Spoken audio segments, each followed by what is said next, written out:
Seems like everybody has an opinion about crypto and Libra, especially in the past 2 weeks. How do you think the needle has moved, if at all? Well, I have a very strong opinion that I don't know what's going to happen. But no, there is a lot of talk. I'm all for cryptocurrencies and blockchain technology because I like competing currencies, but I don't know the technology. But it bothers me when you hear about governments, whether they're local governments or countries, and saying you're not allowed to do this and not allowed to do that, because historically governments always have to have a monopoly control over money and credit. Obviously, that's why we have a Federal Reserve, instead of allowing the market to operate. So it's this desire to regulate and find out, but I think that's always because the governments are afraid they're going to lose some tax revenues if they're not careful. But I'm for the least amount of regulation. I don't know what's going to happen to cryptocurrencies. I think it's a great idea, and I only have one rule: no fraud. If you're going to compete with the government, but governments aren't very tolerant of competition, and they're not even tolerant with using the Constitution to compete with the fiat dollar, because gold and silver, you can't use it. So I'm for competition, and we'll have to wait and see what the market decides, along with overcoming government regulations, to see what will happen to crypto. How much faith do you have that some of these platforms can weed out bad actors in this country, but more importantly, from outside? Well, I think they can, but if there's blatant fraud, I think the government has to get involved. But I think the market probably has weeded out some already. And yes, I think they're capable of doing it, but what the problem is you never have a truly free market. There's always something the government says or does or introduces a regulation. But they did that with gold, too. Just think gold was confiscated. They're talking about taxing gold and regulating it. So they'll do that with crypto as well. But no, if the market is allowed to operate, the bad guys get weeded out in all forms of economic activity. But it's hard to find that anymore. There used to be a day when you had more competition, and I think in the last couple of years we've moved in the right direction with a little less regulation, but we're a long way off from true competition. Well, it seems like you need some kind of regulatory structure to even determine if there is fraud. And of course, there are concerns about money laundering and the rest with cryptocurrency. So what is, you think, that minimum amount of regulation that's necessary or acceptable?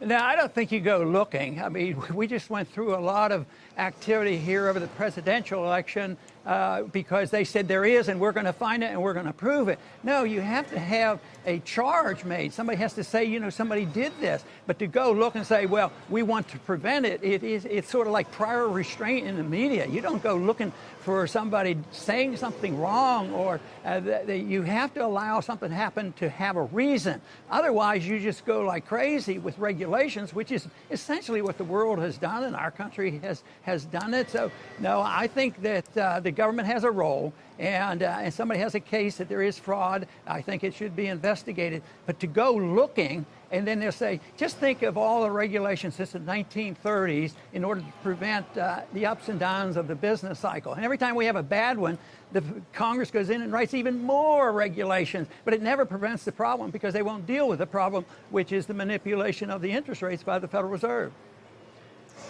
Congressman, I think that sort of gets right at the point why I wonder whether you think that an actual free market where cryptocurrencies could actually be established and maintained, because at the heart of crypto, I mean, you're talking about establishing currencies or coins that could essentially dilute or compete with the very central banks and their monetary policies that are basically running markets right now. Well, I don't think anybody knows the answer. I have my questions about it. But what I want to do is legalize the freedom of choice, absent blatant fraud, people committing fraud. So, and I also, I have followed Hayek, who talked about currency choices, and he talked about different ways of doing this, a basket of currencies, different things. But I'm pretty old-fashioned, too, about what history shows about money. And they want a precise definition of the money. And the big question is can a cryptocurrency fulfill that requirement that you have a precise definition of the unit of account and that it's consistent? And right now, I mean, when you look at all the different cryptocurrencies available, you say, well, which one is going to survive? What happens if one goes down, the other goes up? So there's a lot of questions. But I don't know enough about the technology. All I know is I'm interested in that technology. I think blockchain technology is what we should be talking about, not crypto as money, because that's a question that's going to be solved by the marketplace, and it has to contend with government regulation. So that's no easy task. I wonder what you think. Crypto enthusiasts liken Bitcoin and the other cryptocurrencies to gold. They call it digital gold. Do you agree? Well, I think there's some similarities, but there's some things that aren't very similar, because the unit of account is an ounce of gold. You know, you can put in your hand. You can't the crypto. You can't quite do this, though. The people who like crypto will say so. But I still am locked in with thinking about the regression theorem, which says you have to go back to that unit that was once called money. Like our dollar originally started as a silver dollar, and it was connected to it. Just think of the difficulty of the SDR. They were going to create money out of thin air and get people to use it back in the 70s. Nobody paid any attention to that. And I think that's one of the problems with the euro right now. It did not start off with somebody knowing what a euro was. And it's having problems. But all currencies are fiat now. And that's why people are, some of the central banks, many are, buying gold and looking at alternatives and looking at crypto. Yep. And I think that's good, but sorting this all out is a real challenge. Finally, Congressman, Treasury on Friday said government could run out of cash by September. Mnuchin urging Congress to raise the debt ceiling before the August recess.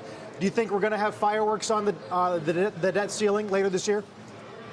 Oh, political fireworks, a lot of talk, but it is in the interest of Republican and Democratic leadership never to not pay the bills. That is not going to happen. The only way that would stop is if they ran out of electricity or something in Washington where they couldn't run the printing presses and run the computers. No, they'll do the fussing and they'll try to agitate, and the Democrats want to remove some of the limitations on spending. But the Republicans aren't hesitant.